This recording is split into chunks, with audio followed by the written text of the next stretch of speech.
Sementara itu di Aceh Besar, Saudara, sebanyak 11.280 dosis vaksin Sinovac disiapkan pemerintah kabupaten setempat selama pelaksanaan program vaksinasi massal yang digelar sejak 3 Juni kemarin.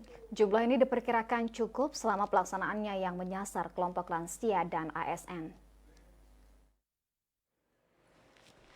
Selain kelompok tenaga kesehatan, pelayan publik, serta lanjut usia, 11.280 dosis vaksin yang ada juga diperuntukkan bagi ASN yang bertugas di Aceh Besar.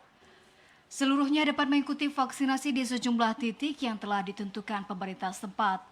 Selain di pos yang dibuka Polres Aceh Besar di kawasan Anegalong, Kecamatan Sukamakmur, vaksinasi juga dilakukan di sejumlah puskesmas di kecamatan.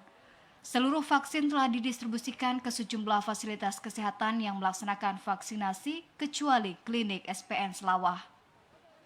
Seluruh vaksin diprediksi akan mencukupi kebutuhan selama pelaksanaan vaksinasi massal yang digelar hingga Senin 7 Juni.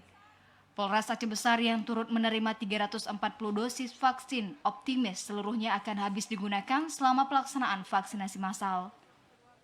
Untuk siapa yang menjadi target daripada vaksinasi, tentunya semua masyarakat, khususnya prioritas bagi lansia, kemudian penyelenggara pelayanan kepada masyarakat atau pelayan publik ya, ASN, guru dan sebagainya.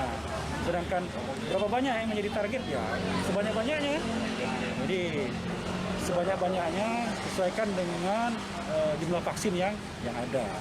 Jadi kalau misalnya vaksinnya banyak ya semuanya kita arahkan untuk melaksanakan vaksinasi.